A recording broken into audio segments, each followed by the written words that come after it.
Okay, the record has started. You should see my screen for the moment, and now you should see the poster of today's second webinar of this webinar series. Good morning, everybody.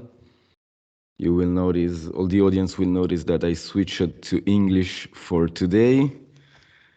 I just will have a quick glimpse to the Italian. Buongiorno a tutti, buongiorno a tutte e tutti.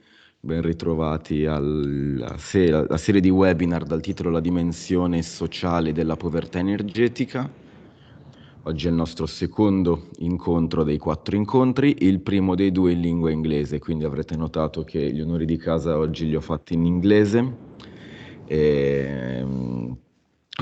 Però da qui e per il resto della nostra mattinata, della nostra presentazione, parlerò in lingua inglese, quindi chiedo a tutti, soprattutto agli studenti, insomma, di fare questo sforzo di comprensione. Ci saranno dei sottotitoli ad aiutarvi nel corso della presentazione. Presentazione che adesso appunto, come state vedendo, vede come ospite Anna Bajomi, però da questo momento diventa l'inglese la lingua madre dell'incontro, quindi scusate anche la bizzarria, mi scuserete per la bizzarria anche di questo cambio di scala, di questo cambio di linguaggio.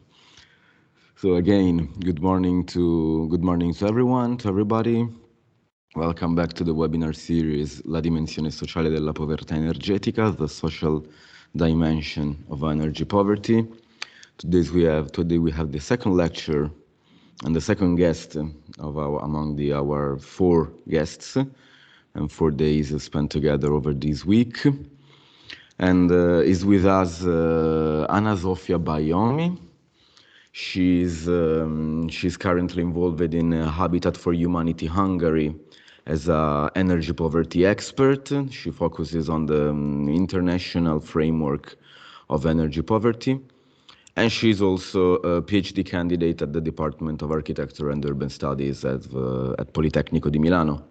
So she's currently concluding her PhD pathway, where she carried out a research on energy poverty.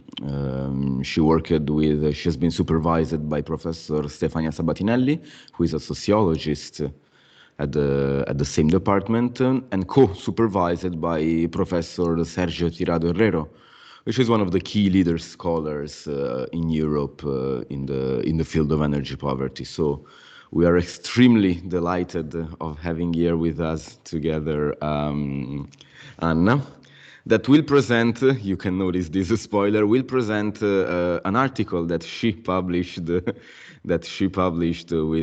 Sergio Tirado Herrero also. I will stop sharing my screen in the meantime while I approach to leave the floor to Anna. And I'm personally extremely glad that Anna is today with us, because I know that she's involved in the activities with Habitat for Humanity Hungary. Therefore, thanks for finding the moment to stay with us between a particular moment that is that of the conclusion of PhD, which entails a lot of final work before the defense that I suppose is approaching, and also with these research activities with Habitat for Humanity. As I introduced, while Anna and we were talking right before the beginning of the recording of this webinar,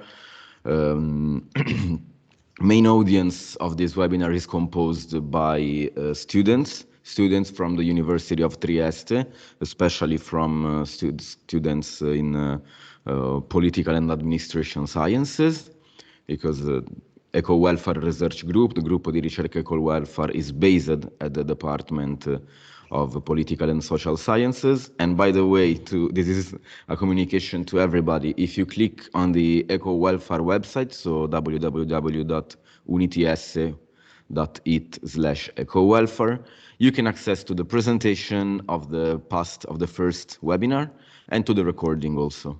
Recording that will link you to our YouTube page, our brand new YouTube page. I will post all the sources in the chat. Again, I was saying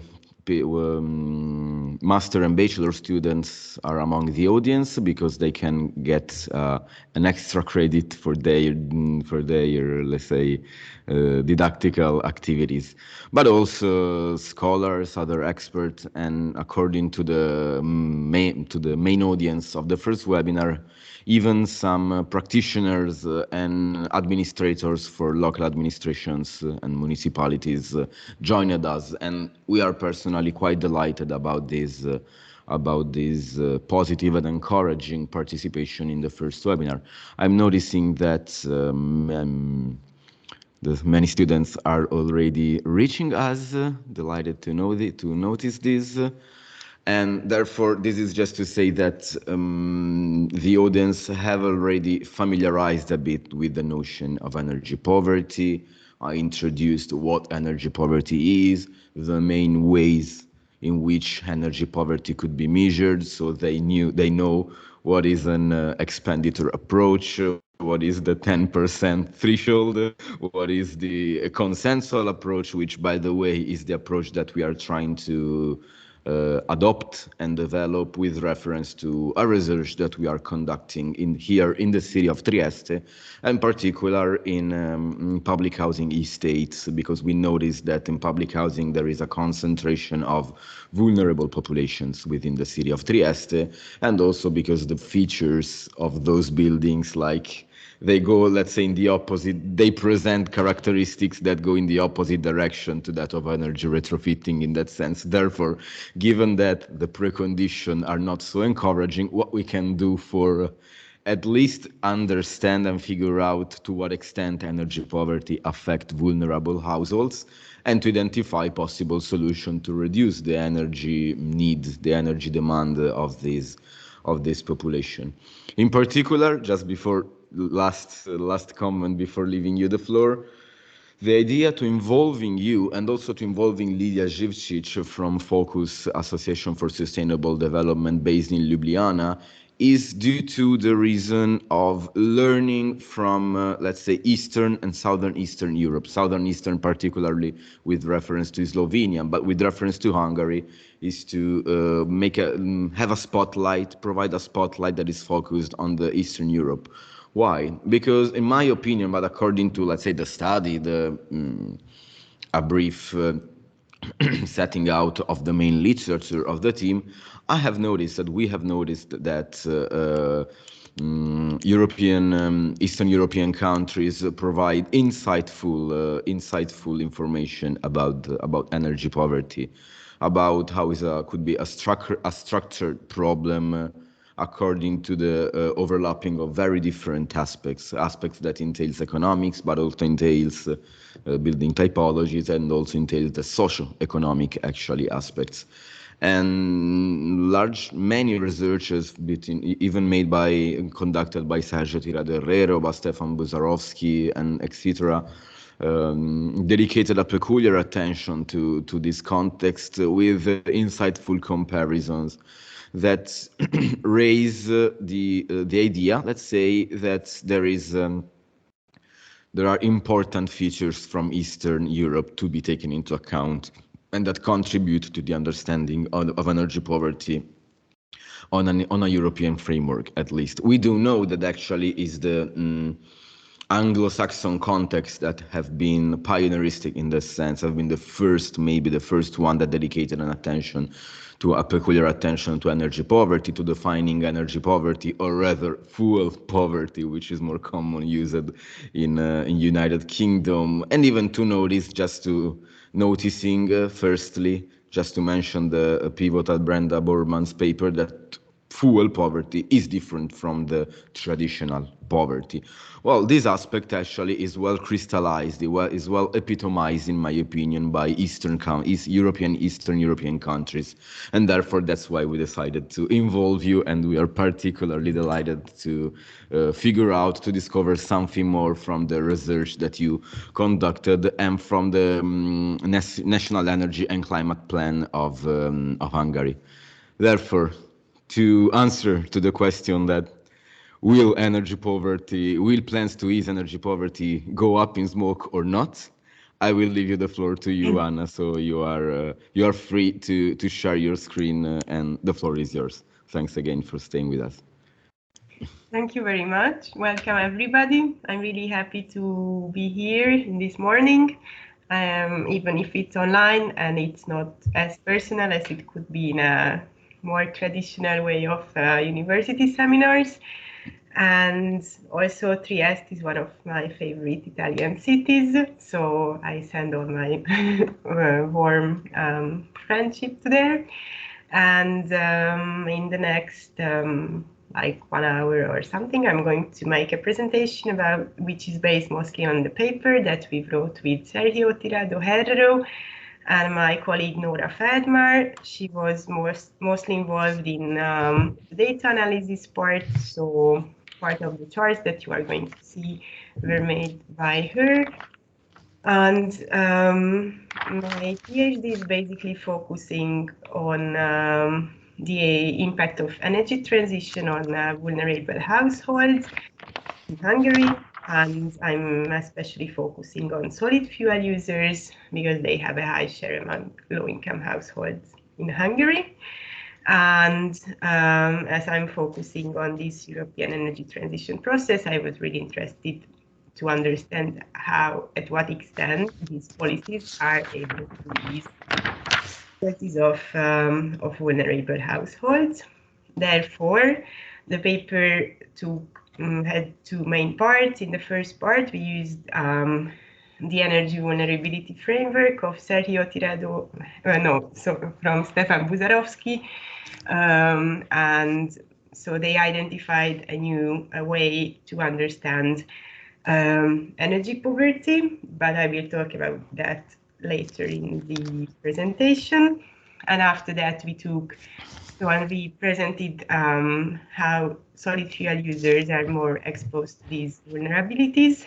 And then we analyzed the National Energy and Climate Plan, whether they acknowledge the difficulties of solid fuel users and whether the policies that are outlined there are able to tackle energy poverty in general, and especially energy poverty among solid fuel users effectively. But before going into that in details, I start sharing my screen. And I also want to ask you to stop me whenever you have a question or an idea or any comment, because this online presenting is a bit impersonal, so I'm very open to have more like a discussion. But also after the presentation, it's totally fine to start the discussion, but also in the middle you can either write in the chat or raise your hand, and I will try to notice quickly and give the floor to you.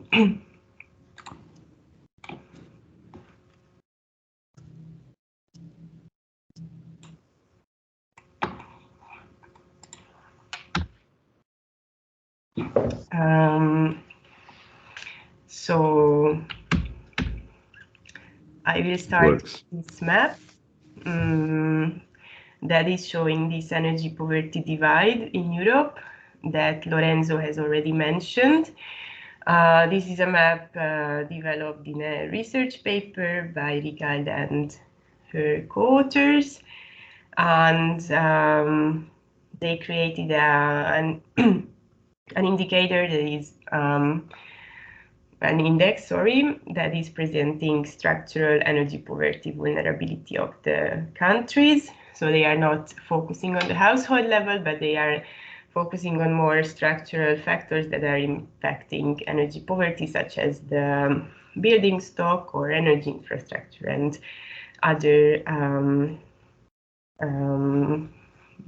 indicators that can impact at what extent the country is exposed to energy vulnerability. And as you can see very nicely in this map, there is this divide between the Central European countries, like the central core countries of the European Union, Western France, Germany, Austria, and the United Kingdom, and as well the Nordic countries, while on the other hand, the more peripheral countries in the east and the south are more exposed to energy poverty. And And interestingly, the first energy poverty-related policies or fuel poverty-related policies were developed decades ago in the UK and then in France. So next to this inequality in terms of the extent of the problem, there is also an inequality in terms of the presence of policies that are tackling energy poverty. So therefore, Hungary, I don't know if you can see my the mouse is here, and it's a country with 10 million population, member of the European Union since 2000 and so early 2000s, so more than 2 decades now, and we will see a little bit how energy poverty is, what is the state of the art in Hungary regarding energy poverty. And I start with an indicator of the Eurostat that is available for all European countries, and I think that you already have discussed with Lorenzo, maybe.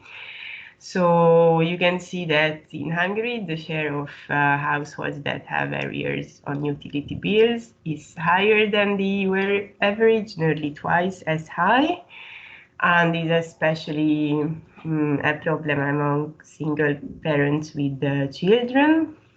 And looking to the data that is heading back to 2000, so between 2020 and 2020, there was an important decrease of arrears in this last decade because there was a policy of energy price reduction, and now energy prices are fixed, utility prices are fixed. So this data from 2019 is still higher than the European average, even that there was a very steady decrease in the last 5-6 years before 2019. There is also an issue with the state of the dwellings. The share of population living in a dwelling with a leaking roof, depth walls, and other issues is significantly higher in Hungary than than the EU average. And here especially I would highlight the situation of children, that 30% of Hungarian kids are living in dwellings that have these important issues, which are also a major risk for health problems. And also the energy efficiency of Hungarian dwellings is not among the best, because Hungarian dwellings have the 5th highest unit energy consumption per unit. Therefore, they need a lot of energy to be heated up. And on the other hand, Hungary has the 3rd lowest median equivalized net income. Therefore, households have the 3rd lowest incomes to pay the bills after this high energy consumption of dwellings.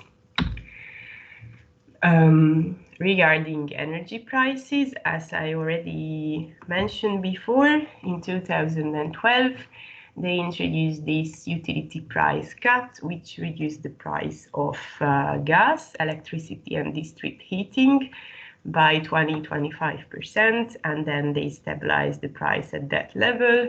Therefore, these consumers are protected now from these volatile changes in the market, but it's not very sustainable at the long term because someone has to pay the cost of the volatile energy prices. Therefore, it is not sure how long this measure can be present in Hungary. And you can see in brown the price of firewood, which was not impacted by this measure, and that is quite dynamically increasing. Therefore, solid fuel users were not benefiting from this policy intervention. And also regarding firewood, it's important to mention that Hungary accounts a lot of firewood for renewable energy statistics. So the major source of renewable energy is coming from firewood, of which majority is burnt at the household level. Therefore, it's not a very clean renewable energy source. But Hungary has an interest to keep the consumption high because they can account it as renewable energy. This is a bit more complex chart. Basically, you can see the amount of energy the amount of money that households spend on energy, starting from the lowest one here. You can see that some of the Eastern European countries are at the lower end of this scale. So Romania, Hungary, and Bulgaria have a quite low level of energy expenditure compared to other countries at the higher end. But even though they spend as little money on energy, the share of the energy expenditure from their income is quite high, because as we've seen before, Eastern European incomes are among the lowest in Europe, and these are the poorest households, so the lowest 10%.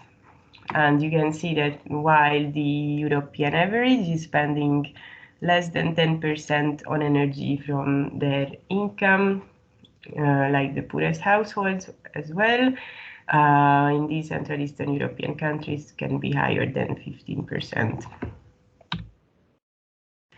Coming back to Hungary, here you can see the fuel mix for heating.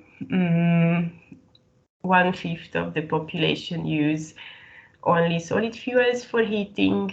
Another 20% use a mix of gas and solid fuels. Gas is the most predominant way of heating with 40%, and we have 15% of district heating and some other forms of heating as well. Therefore, it's important to see that like 1/5 of the population entirely and another 1/5 partly is dependent on solid fuels. And there is also an important aspect of solid fuel use, that share of solid fuel users in the lowest income is much higher than in the highest income, and the trend is the opposite with gas. Therefore, gas users tend to be more higher income households, while like 60% of the lowest income is using solid fuels for heating. Therefore, also in terms of energy poverty alleviation, focusing on solid fuel usage can be an effective tool to target well the policies. And starting from this point that majority of the poorest households are depending on a fuel that has been excluded from this. Yes, you wanted? Oh, okay. I thought you wanted to ask something. So that solid fuel users are overrepresented among the poorest households, but on the other hand, we're not benefiting from this utility price reduction, and they are facing increasing energy prices for their most important fuel. And because of the classical energy poverty metrics are not well representing this group of households, because, for example, they are not present in statistics related on arrears on utility bills, as they are not paying utility bills. And also in other energy poverty statistics, it's very difficult to identify households based on their typical fuel consumption. Therefore, I found these energy vulnerability factors developed by Buzarovsky and Petrova very useful to analyze the situation of solid fuel users, and therefore we were using the household budget and living conditions survey data from 2018. Sorry, there is a typing mistake in the slide. So we use this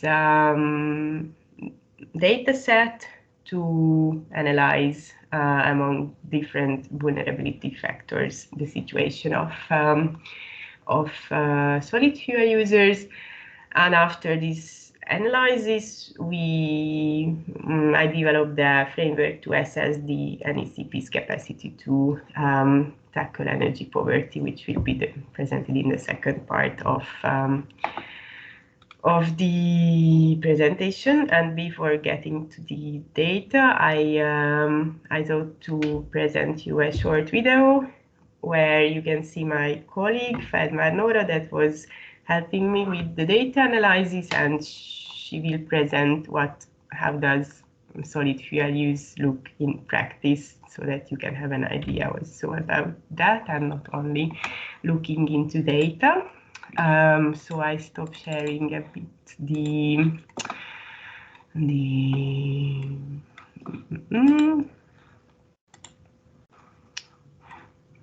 okay. And I will share you a video.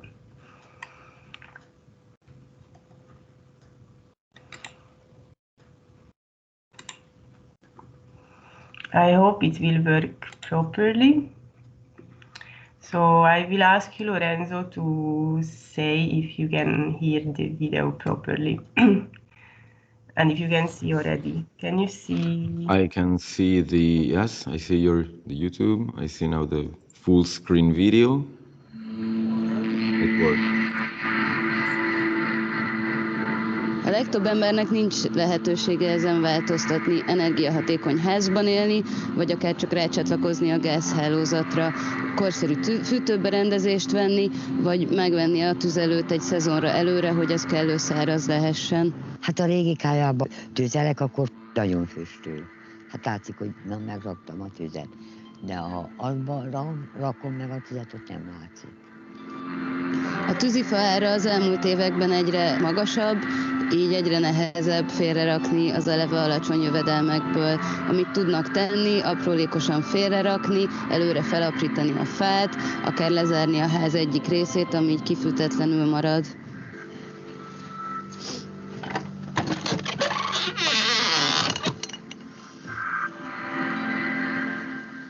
Mert egyszer ott van a fa, amikor össze szeretnék összevágni, talán híd végén. Meg hát itt, ami van, nekem van belőle száraz fám, amiből láttam is, hogy akác, száraz akác, hogy csináltam a gyújtóst. Úgyhogy ez van. Ezelőtt ebben a szobában nem tudtam fűteni, mert nem volt kálya, se kémése. Úgyhogy csak egy helyen, ahol én alszom, ott fűtöttem, de akkor hát be volt zárva az ajtó, nem nyitottam ajtót. Ahhoz, hogy ezen változtassunk, külső segítségre van szükség. Jelenleg a szociális tüzelőanyag támogatás az egyetlen központi segítség, ami elérhető. 2020 őszén Kati néni a Habitat for Humanity Magyarország segítségével egy új, hatékony cserépkályhához tudott hozzájutni. Hát a cserépkályhába megrakom a tüzet, a cserépkályha bemelegszik, és többet nem kell rárakni, mert meleget tart, még másnap. Vaskályhában meg pedig nyomod, jó a kályha. És sok fát megspóroltam vele, nagyon sokat, és ennek nagyon örülök ennek a kályhának, egy hálás dolognak. Hát ha tűzel az ember, vagy ilyen műanyag, kicsit büdös. Már én azért mondom, mert én fulladok. Én beteg vagyok, és fulladok attól. És nem is merek ilyennel, én legalábbis. Mert beszivárog a szobába, és akkor kikönnyítanom minden. Nem, az nem kell, megkormul. Az energiaszegénység felszámolásához hosszú távú rendszer szintű megoldásokra van szükség, épületenergetikai felújításokra és kályhacsere programra.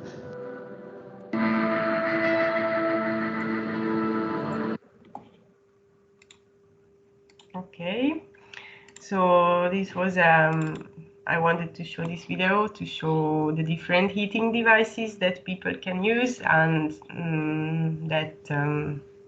to raise already some issues related to their vulnerabilities. And then I continue with the presentation.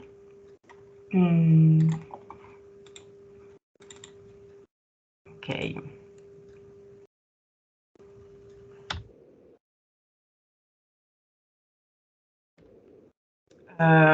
So the first two energy vulnerability factors that we were looking at are access to energy and the flexibility to switch from one source to another. And in the paper, we analyzed these two factors separately, but I brought this chart which explains both of them quite well. As you can see,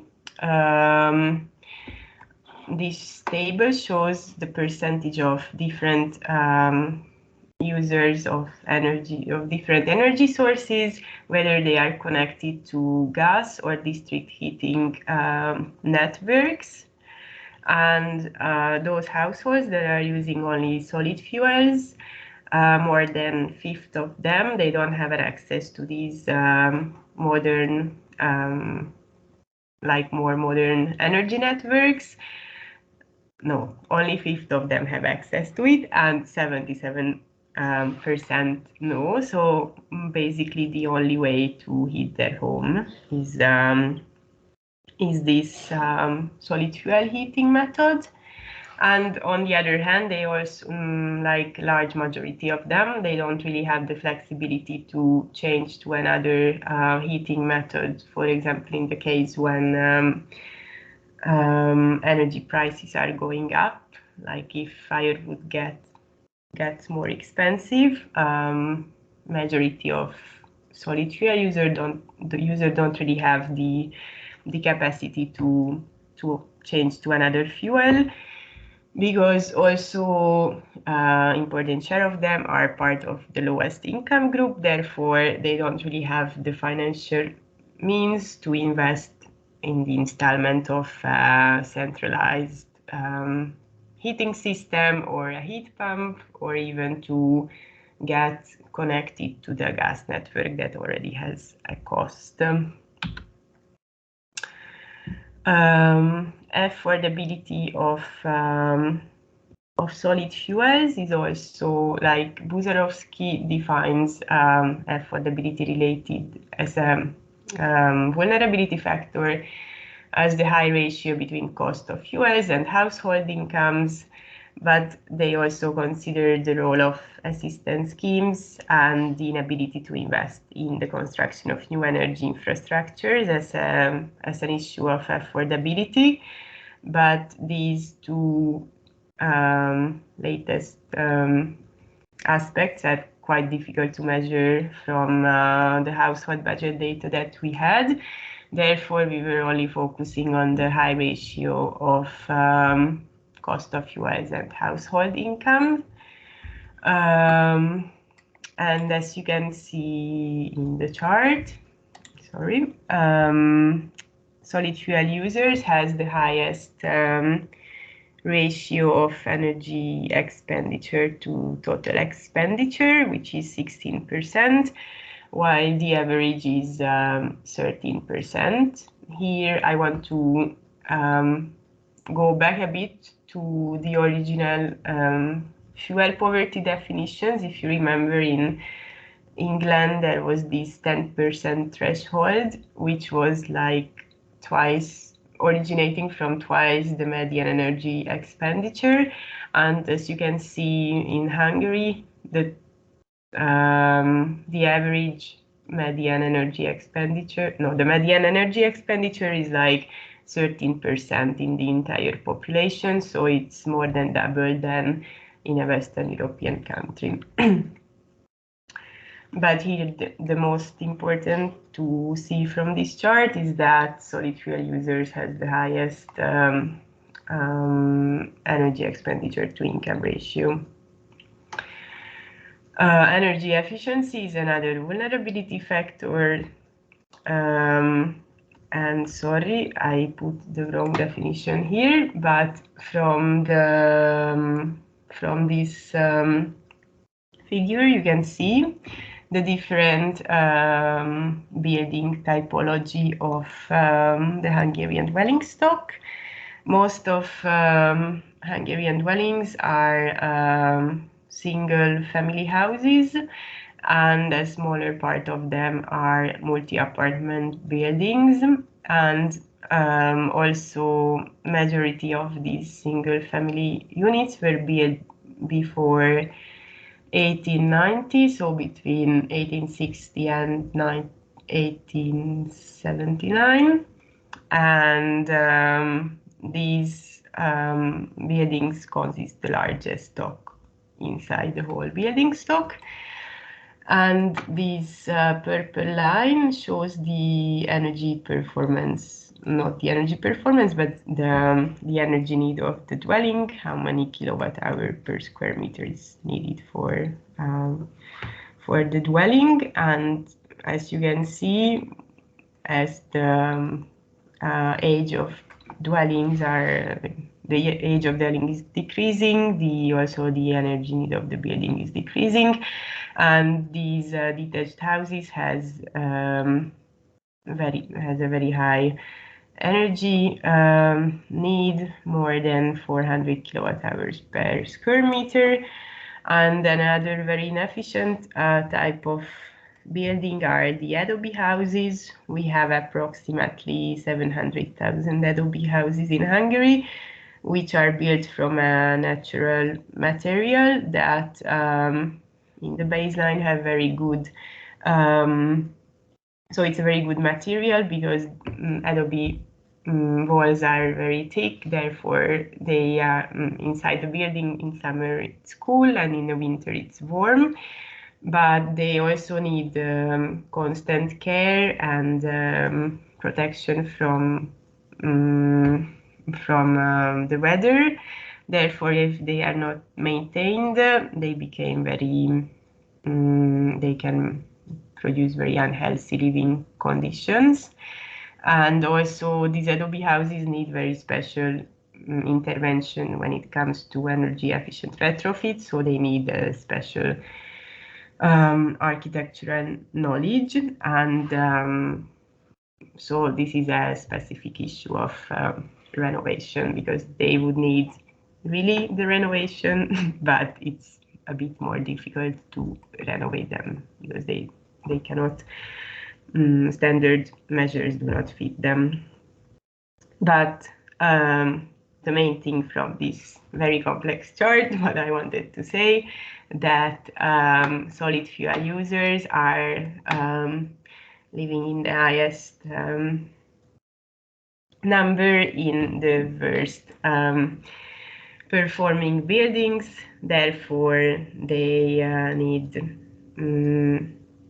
a higher proportion of fuel to heat up properly their home. And as you can see, these blue columns are steadily decreasing as the energy need of the buildings are decreasing. Therefore, there is a strong correlation between, or there is a strong, these two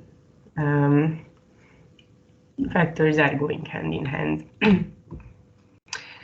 The next vulnerability factor that Buzarowski is looking at are energy needs that are more, I consider them more like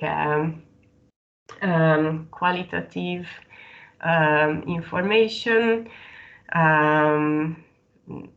Needs are becoming a vulnerability factor if there is a mismatch between household energy requirements and available energy services for social, cultural, economic, or health reasons. And here I brought a table where you can see the share of dwellings without running water, hot water, bathroom, toilet, or electricity. And you can see that the percentage of solid fuel users is that are living in those buildings is much higher than the other households that use different fuels. So, for example, in the lowest income group, a third of solid fuel users are lacking at least one of the basic services, which means that they have an important mismatch between their needs and the requirements of the house, because if there is no running water or hot water or like a piped or modern energy service, it's really difficult to adapt to the requirements of the 21st century. And then the last vulnerability factor is practices. Buzarowski defined practices as vulnerability factor as a lack of knowledge about support programs or ways of using energy efficiently in the home. Majority of solid fuel users, more than 55%, heat their home with local space heating, and 42% of them are using central heating.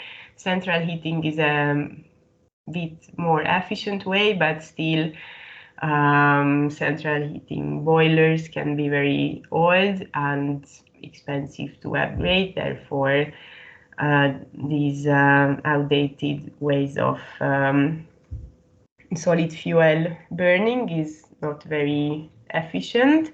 But it's not only the devices that matter a lot, but also how the wood is treated. Therefore, if you don't mind, I would like to show another video where you can see you will see an elderly craftsman that spent his life to build tile stoves, and we'll speak a bit about how wood can be used efficiently or inefficiently in a stove. Just 1 second.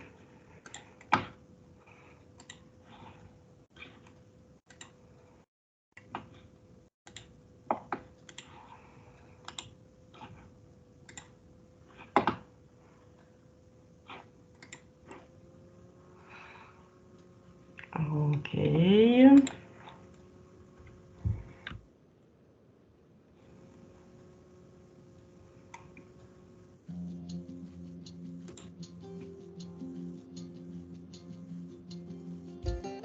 Fával lehet nagyon hatékonyan is fűteni, ami minimális légszennyezéssel jár.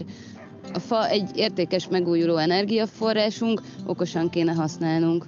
Az utóbbi 15-20 év problémája megjelentek a modern nyílászárók, azóta a kevés levegő a probléma, a vizes fa és a vastag fa mindig is probléma volt. Tehát én azt mondom, hogy az emberek 80-90%-ban nem tudnak jól fűteni, és ez nem is az ő hibájuk.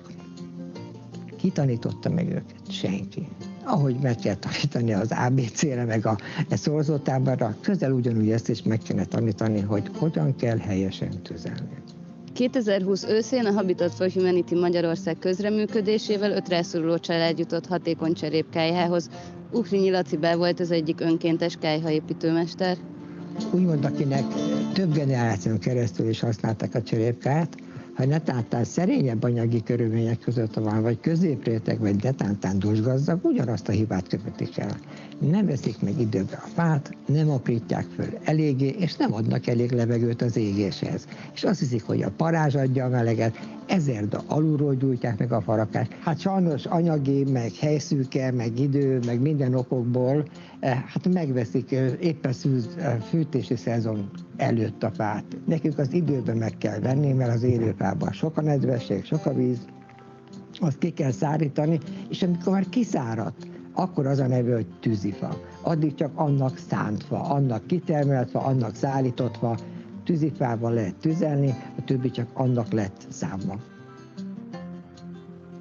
A magyar lakáskultúrában mindig is befért a cserépkálya. Helyet talált magának, ez nem divat, meg hóbort kérdése volt, hanem egy alapvető felszereltsége a háznak, és nem is a biztos, ami biztos, hanem azon kívül, hogy gyönyörű, még fűt is. A vaskája, látványtűzterű vaskája, ezt mondhatjuk a kandallóra, az azonnal meleget ad, gyorsan nagy hőt, tehát begyújtás után nem sokkal gatyára kell vetkőzni, de hogy vége a tűznek, azonnal vége a melegnek is. A cserépkája ezzel szemben begyújtás után csak 3-4 órával kezdi öntani a meleget, viszont nagyon sokáig. Napi 2-szer, annál többször nem kell begyújtani, mert a legvékonyabb faluiskája egy 8-10 órát tartja a meleget. A légszennyezés felszámolásához rendszer szintű megoldásokra van szükség, amelynek elengedhetetlen része az épület energetikai felújítások és a kályhacsere programok.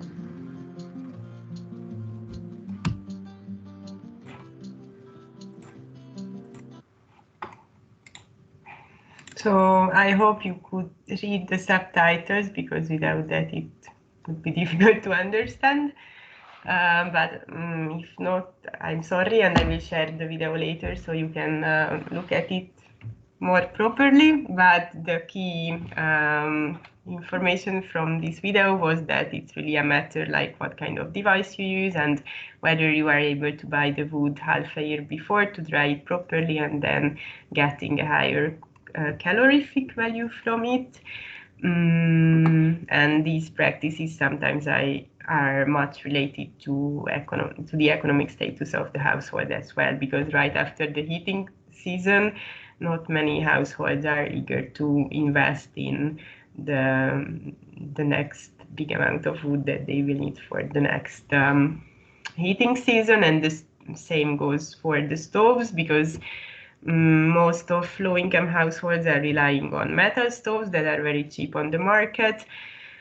And if they broke down, they are not able to invest in a more expensive heating method, so they will buy the same one. And going back to the presentation.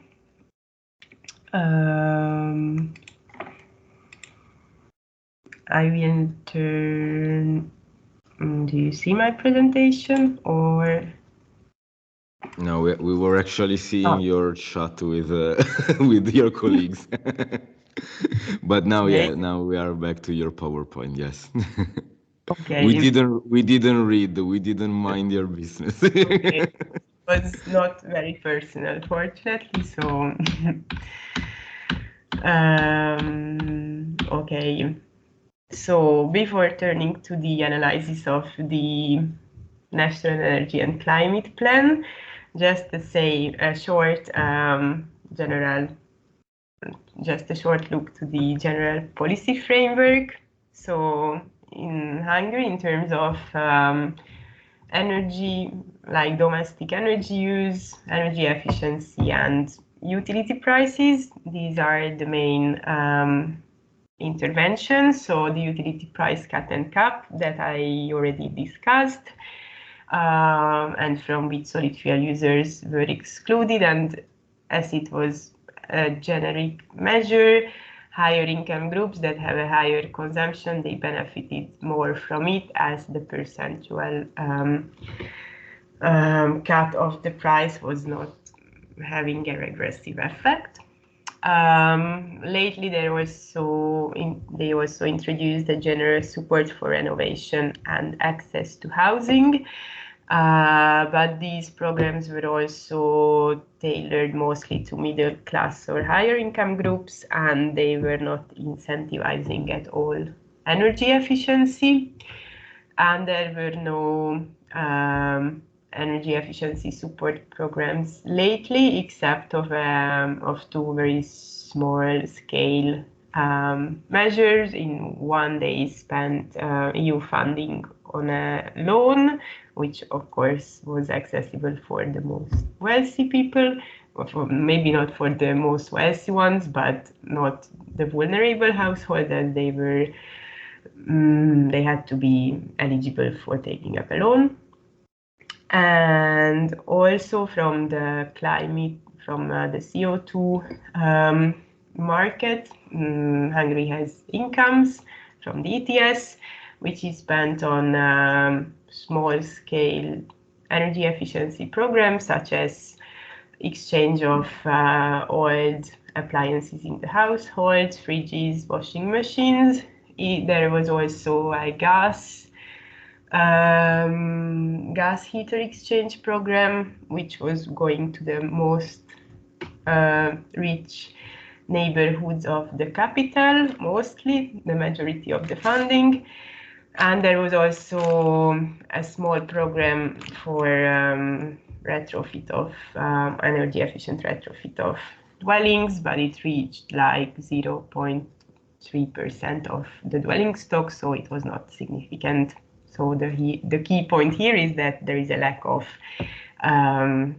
generous energy efficient retrofit programs.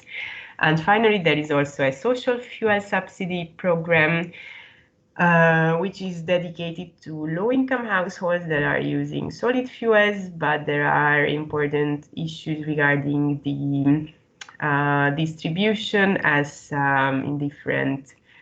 It's mostly targeted to villages that have less than 5,000 inhabitants, and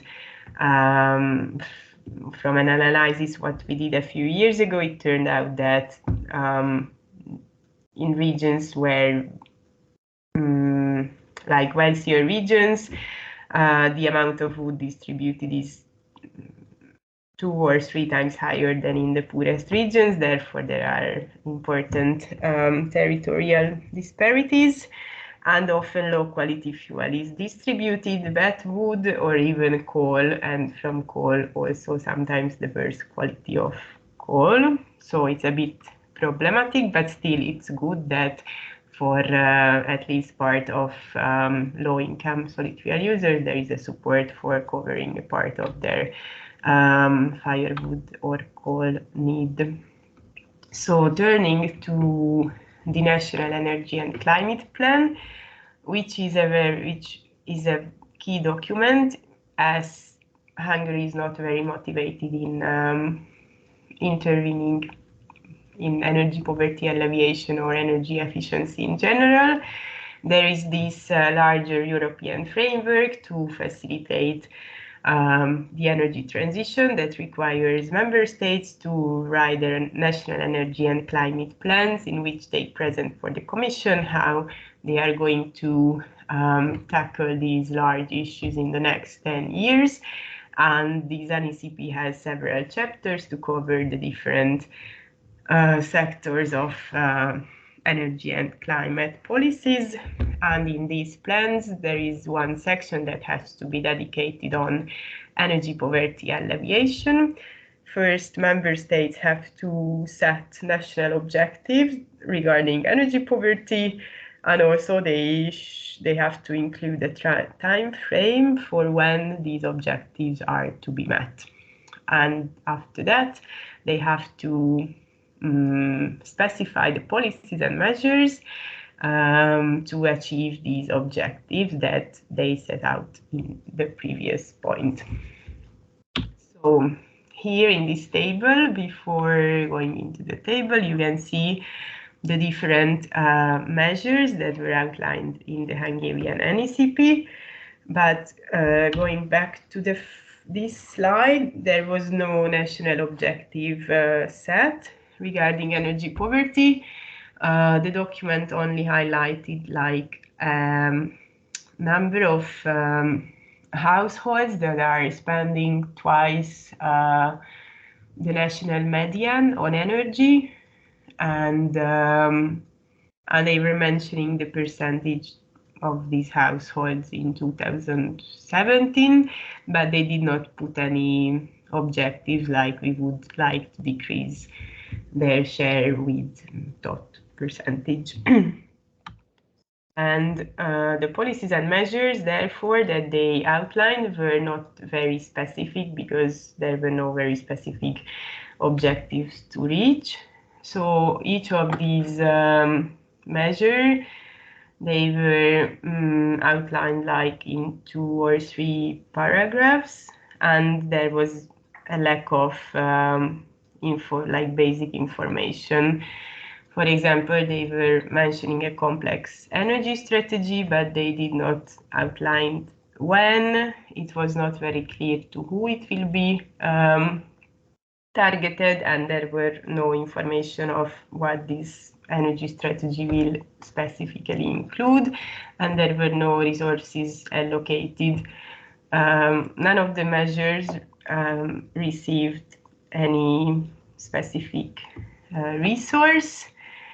Also, the elaboration of the measures were quite, well, they were not elaborated. Mostly they were mentioned that we will introduce this measure, but there was no further information. The only two measures that were a bit more specific was the awareness raising and information campaigns that are already existing, aiming to educate solid fuel users how to heat properly. And they also plan to introduce the subscription-based electricity connection scheme for heating, which is a complex issue, and it's related also to the use of the recovery fund. The recovery funds, because basically they have this plan to install community solar panels in very vulnerable villages, and using the electricity produced by these solar panels to provide electricity to vulnerable households to heat their house with electric heaters. So this is quite a specific program, and it's on the one hand positive because they are incentivizing energy communities in vulnerable villages, but on the other hand, the way the program is to be introduced is a bit questionable in terms of whether putting risk on households in terms of how much electricity will be needed to heat properly their house, and whether this subscription will cover all the energy needed for that in the very inefficient house. And also from these measures, you can see that there is no measure for energy efficiency retrofits, and also there is a lack of upgrade of heating devices, and solid fuel users are only they are not mentioned in the program, in the energy poverty chapter, but indirectly the awareness raising program is approaching them, but without providing other than advice. It's a bit questionable whether it will be successful to tackle their difficulties. And then in the next table, I analyzed at what extent the different interventions outlined in the NECP are able to address the vulnerability factors of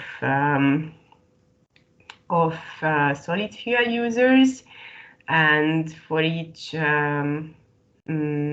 intervention, if it was able to tackle this vulnerability factor, I gave 2 points, and if it was only partially or very slightly tackling the issues of solid fuel users, I gave 0.5 or 1 point. So in total, you can see that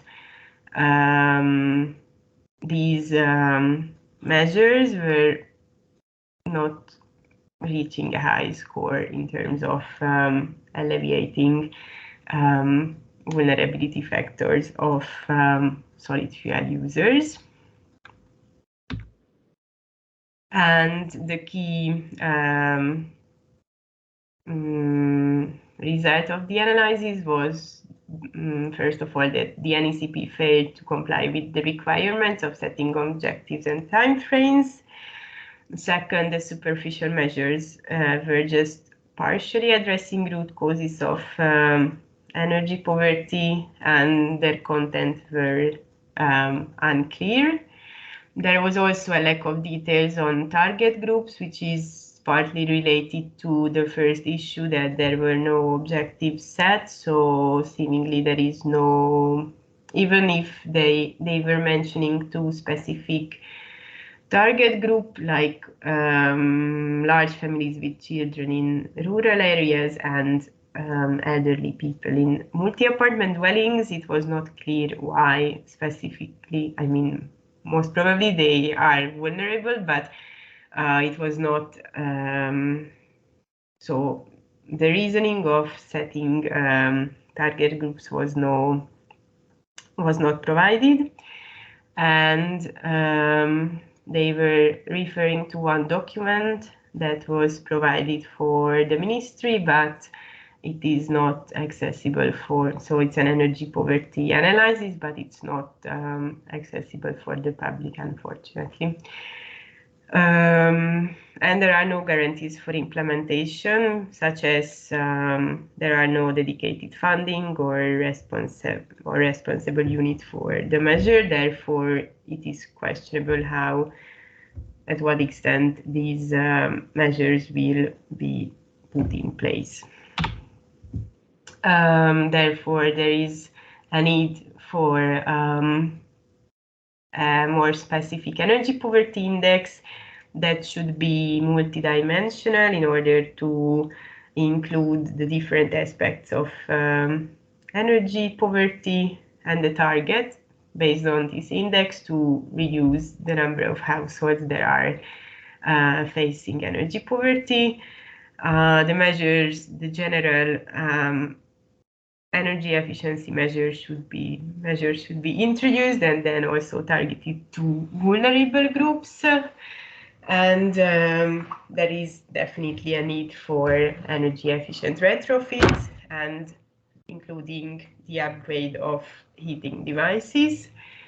And a very big question mark is like how to address the issue of households that are using these very inefficient, low-quality stoves to burn firewood, because in their case, these modern technologies such as heat pumps or electric heater with solar panels are not very feasible due to the very bad condition and high energy need of the dwelling. Therefore, there in this picture you can see combination of a metal stove and the tile stoves that you have seen.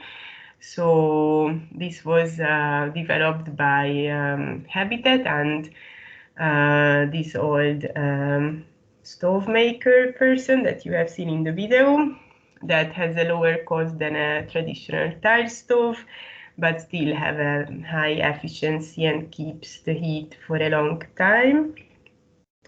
So there is a need for technical innovation to provide cheap and suitable, but at the same time efficient and green solutions for these households. And also a very important aspect is funding, because for my PhD I also went through the funding sources how Hungary is planning to use funding sources coming from the European Union, and whether they are planning to invest in energy efficiency and energy poverty alleviation. And unfortunately, so far these areas are not very prioritized. And there was also a comparative study made by Housing Europe on what extent member states are spending on energy efficient retrofits, and while, for example, Italy is using a lot of money from their recovery funds for energy efficiency, Hungary was among the ones that were spending nearly €0 on that, which is not a very good sign.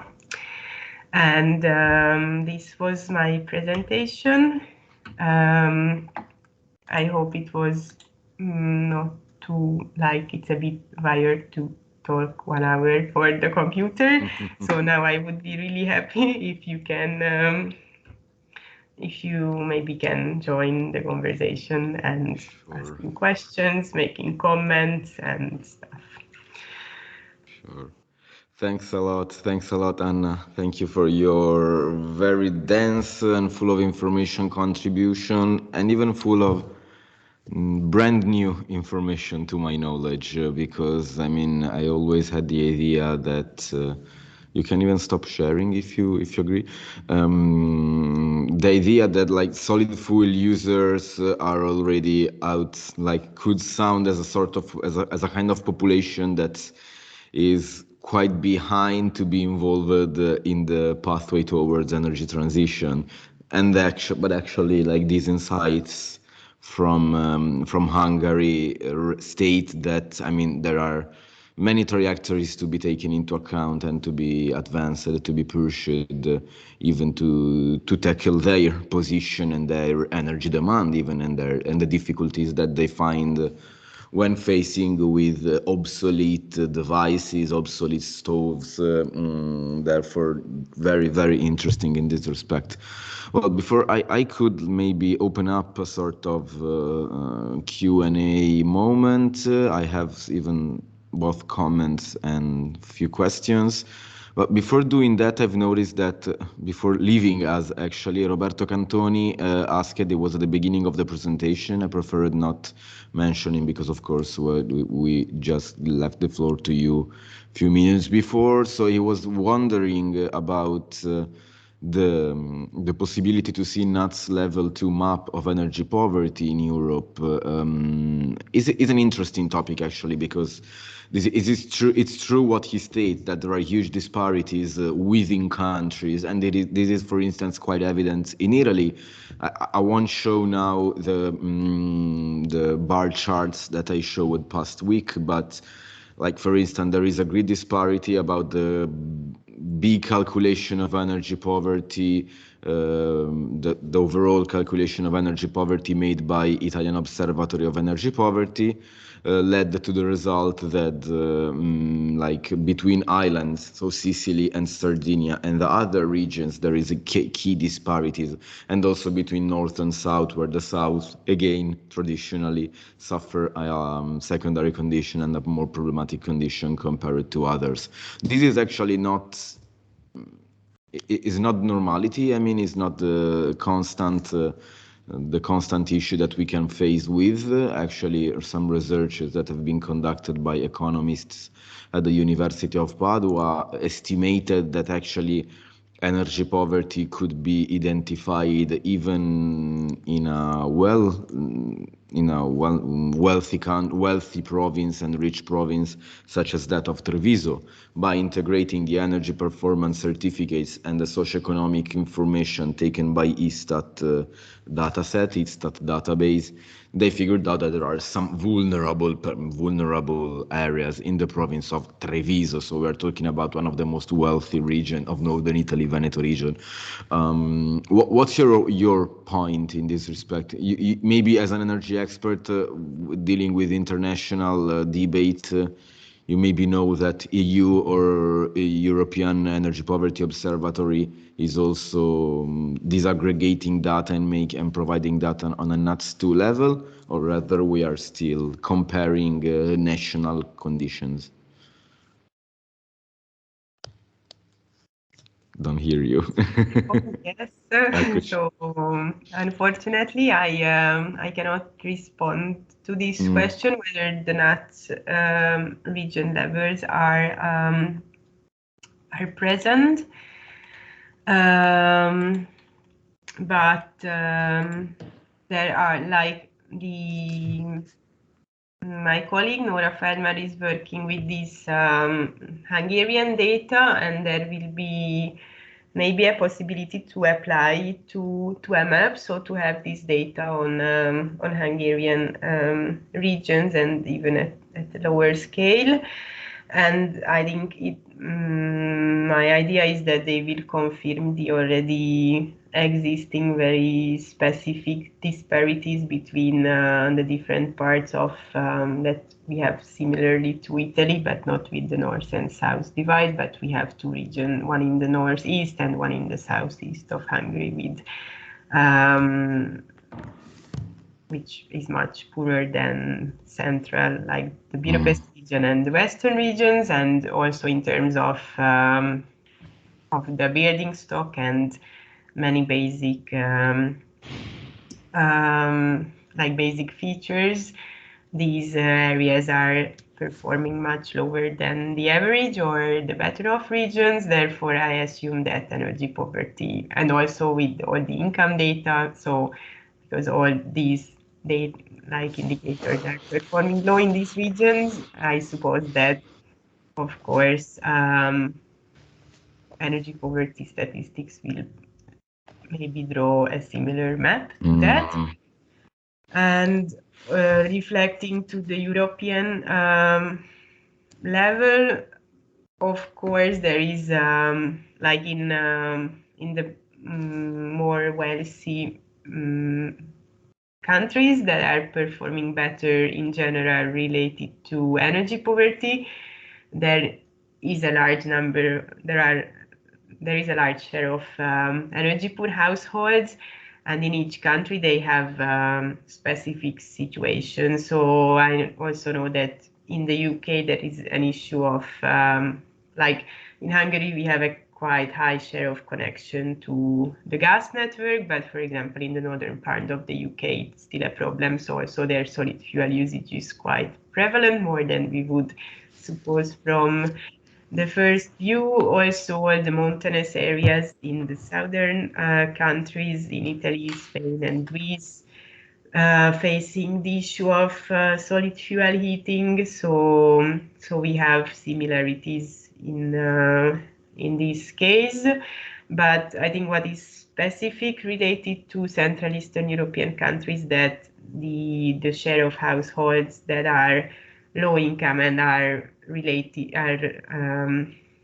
how to say, their only choice is to use solid fuels is more concentrated in this area. I also work now on a project where we compare the situation of Romania and Bulgaria, and there are even more difficulties because in rural Romania and also rural Bulgaria, the gas network is basically not present. So not present. Yeah. So they only relied on solid consumption, yes. Let's say. Okay. Yes. Gosh. So on a different extent, but there is this big gap between rural and urban, while in Hungary the gas network fortunately reaches more villages. So okay, interesting. Well, I noticed from the participant list that currently the large majority of people that is with us are students. So don't be disappointed or worried if they don't like advanced questions, because I suppose that they are familiarizing and they're dealing with quite something new terminologies today. So maybe they are getting in touch. But guys, ragazzi, a tutti gli studenti, feel free to write in the chat. If you don't want to talk because we are talking in English, feel free to write in the chat if you have any curiosities, even beyond, the research. In the meantime, if you agree, Anna, we'll continue the line, let's say the exchange of ideas in this respect, so we can continue the Q&A. I have some questions that can maybe can be even helpful for the students to learn something more based on the contents of your presentation, and to learn something more on this topic. I know that there are among the list of participants some students that worked with me, with Professor Carrosi and me at the research that we are conducting in Trieste. So maybe some infos that for them and for their further research thesis activities could be helpful. Well, you stated that there are some problematic issues, let's say, about installing solar. Sorry, can I stop you for a second, because I just Sure. found out that my colleague Nora Feldman has made a map for the main regions of Hungary using. Wow. So I can show that map. Feel free. So would be nice. Sure.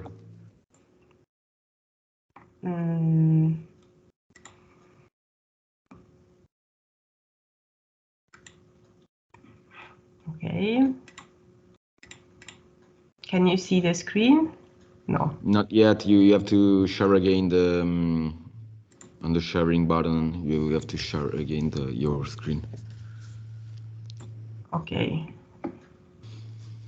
Now we should see that. Okay. Okay.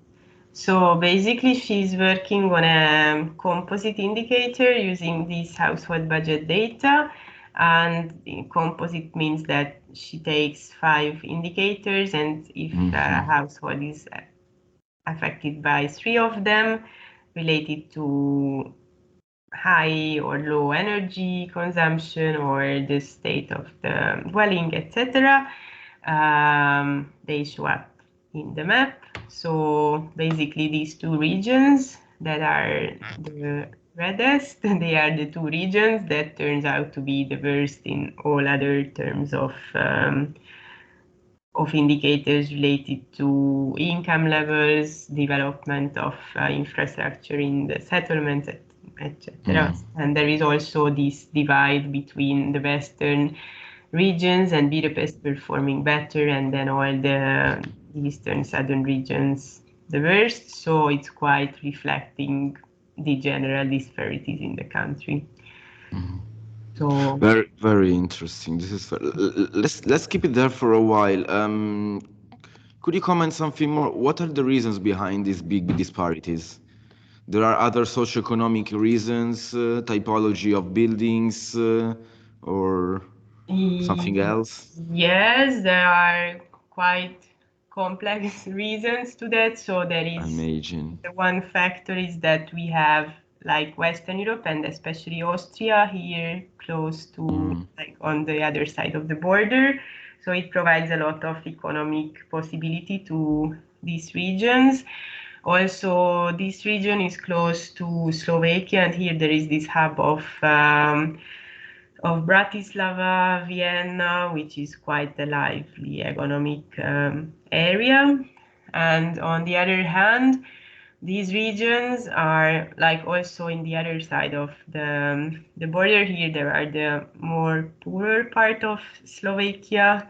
And then here we have Ukraine, Romania, Serbia, and Croatia, which are less richer country, therefore the economic possibilities are not that large compared to Austria. And another major factor that in this eastern, this is northern Hungary, the region called that way, had during socialism important heavy industry that collapsed after the system change in 1990, causing a lot of unemployment, and the more educated people moved away from this region.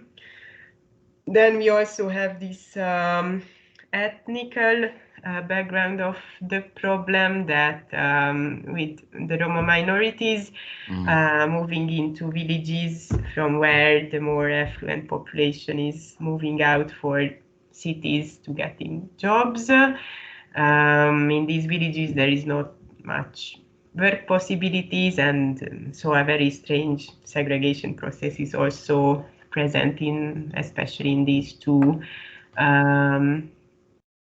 regions. So it's a very complex issue, but it's also depending on how many, like whether it's more an urbanized region or more rural. So yeah.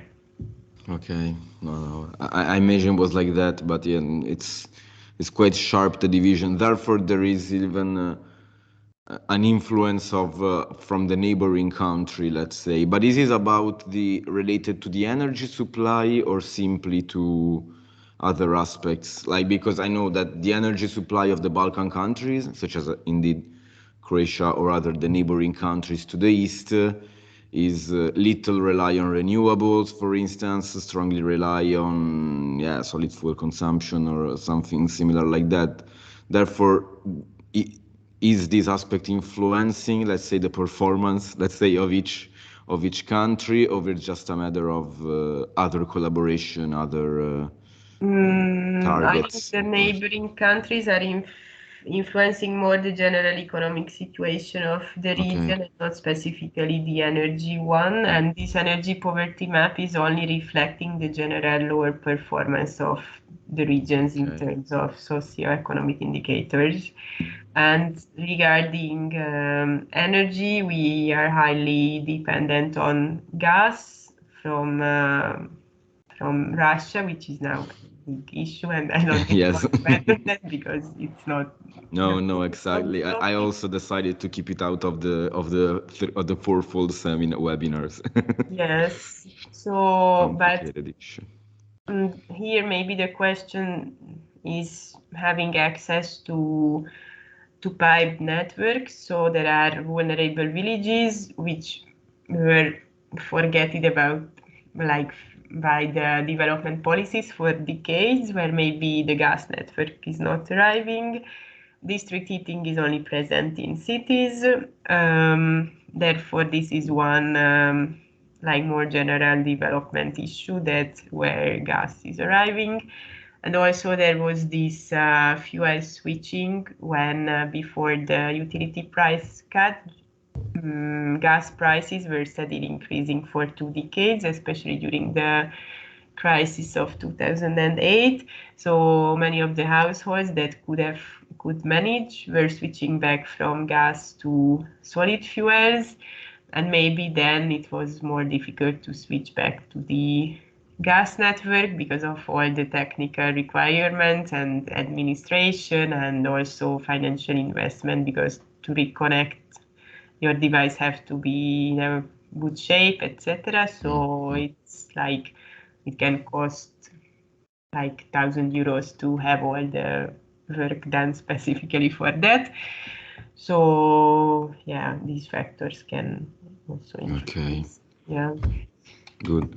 While I posted in the meantime the website of the Eco Welfare Research Group for the audience that can reach, let's say, the slides from the webinars. I hope you, Anna, could share the slide with us. If you could forward just the slides, so I can paste them on the website together with the recording of this.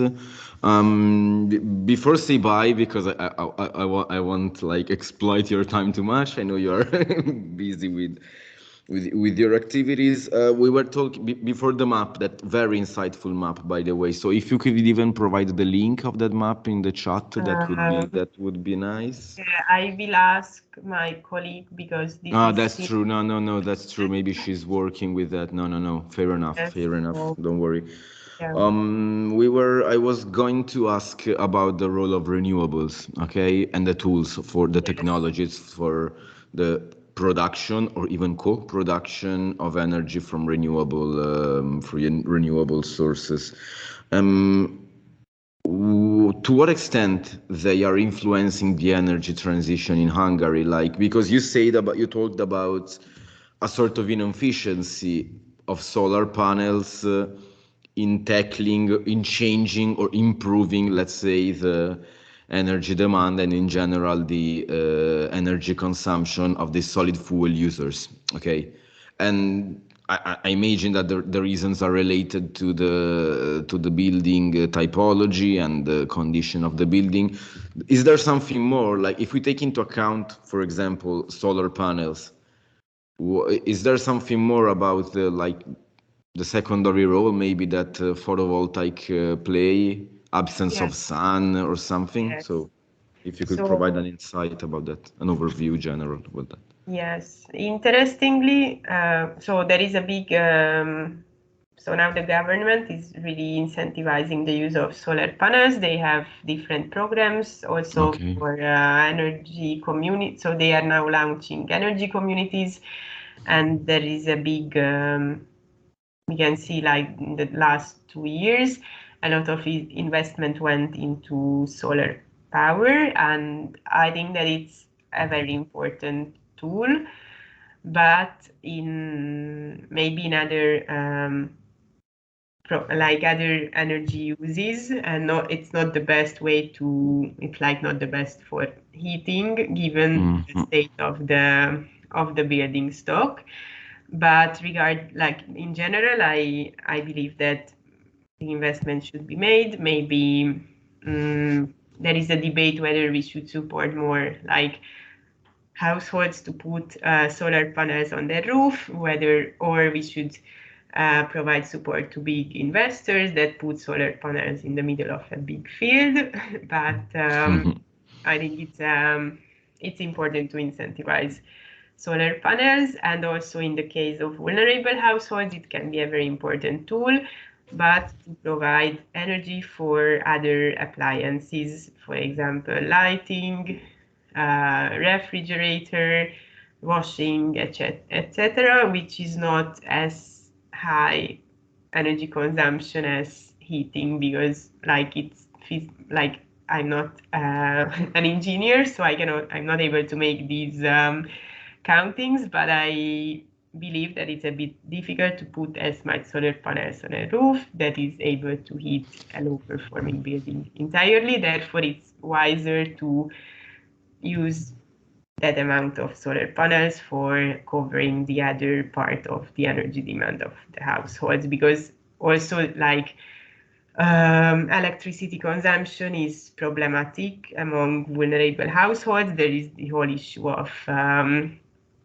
indebtedness with energy bills, etc. So in that segment, it can be a very effective tool. And there were also some pilot projects in segregated Roma communities where they put, because sometimes also the roofs are so weak that you cannot put like a lot of solar panels on them, but they were putting some minor ones, which were providing only electricity to charge a phone or to use a light bulb, because in these communities often they use prepayment meters, so it happens that at the end of the month they are without electricity for a week because they do not have more money to top up their their prepayment meters.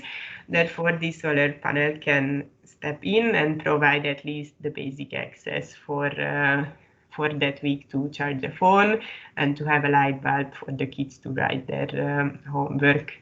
So I see more solar panel as in the vulnerable population to cover the traditional electricity consumption, and less, maybe it can contribute to heating, but I see it difficult to cover all the heating need with electricity.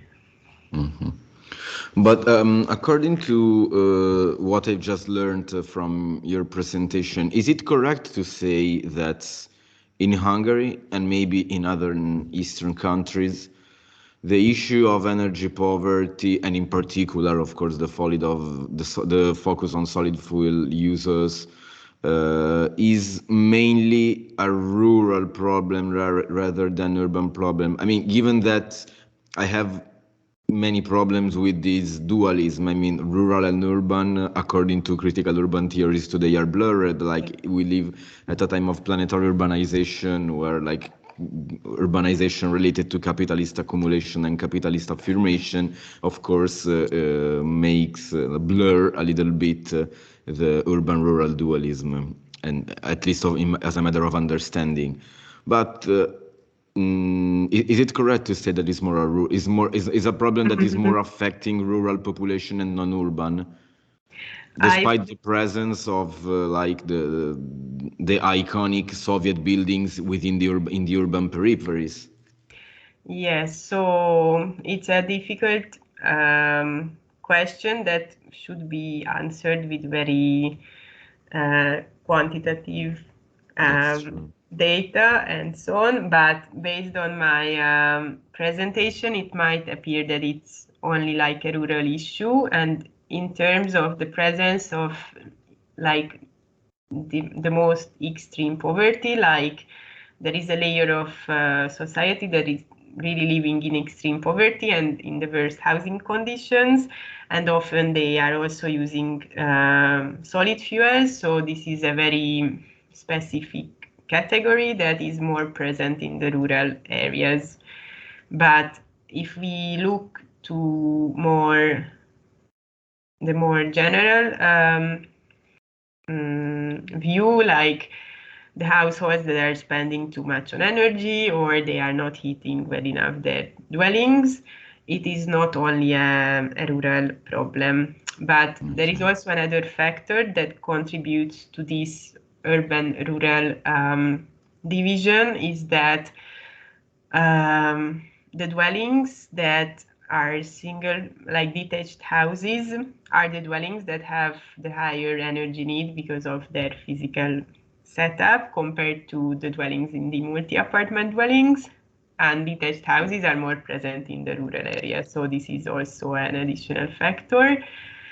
On the other hand, like the rental sector is more present in the cities, which can indirectly impact that after paying the rent, people don't have money to pay their gas bills, therefore they underheat their homes. So, but it's also a severe issue, but it's not the issue of extreme poverty where really like the air is coming in the windows and so on. So it should be seen from. So I think different groups should be seen at the same time, and there is not only one category of. Fair enough. In your PhD, you're focused more on this, on the population that you discussed with us today, or you merged, you merged both, let's say, population of cities and solid fuel users in the countryside? I only focus on solid fuel users, and therefore it's mostly a rural problem. Sure. But also in the cities, for example, Budapest has a large area of suburbs that are a bit having a rural face, even if they are part of the capital, where there are a lot of detached houses and there also solid fuel is present. And also the municipality of Budapest is realizing that it's a matter because of air pollution, and therefore they are starting some programs to at least understand the extent of the problem and the way people are using these individual heaters and so on. So, yeah. Okay. Great. I think great. Thanks a lot, Anna.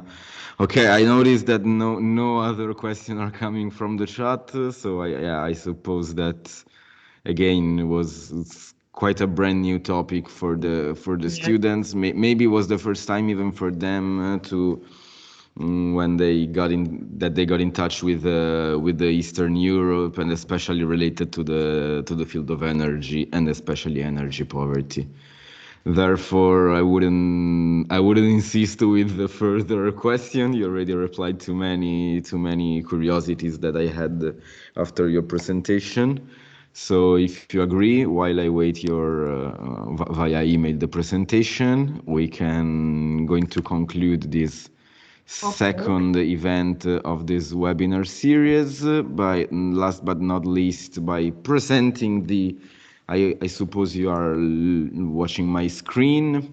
Yes. By not before say goodbye, just anticipating the third webinar foreseen by Thursday, and we go back to the late afternoon timetable, and we also will go back. We will switch again to Italian with the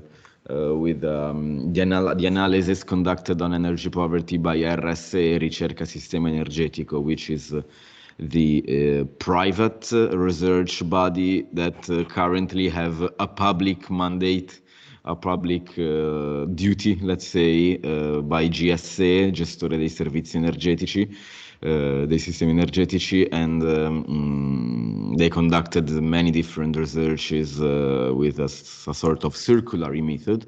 That is how they labeled this method. And we will be glad to figure out something more. So to the audience, and especially to the students that are still with us, see each other. Let's see each other on next Thursday. I can stop sharing. I can back to us and stop sharing the screen. And I'm extremely thankful to you, Anna, for the time you dedicated to us for this journey into Hungary.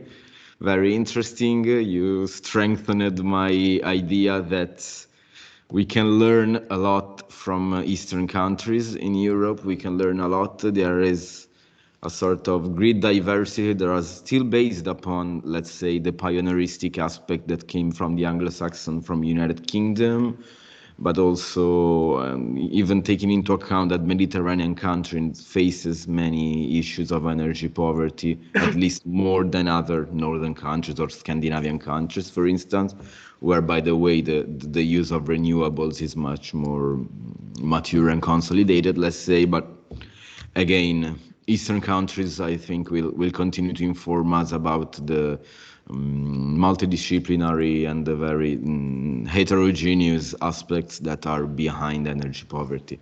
So really, thanks again, Anna, for your contribution, and good luck with the final steps of your PhD. Thank you. Good luck for the defense. You already have a date when you will defense your? Okay. Perfect. Don't want to get anxious anymore, but yes, good luck. I'm sure you will do a great one. Thank So you. good luck for everything, and thanks again. We can stop sharing that. And bye-bye. Bye-bye. Thank you. Bye.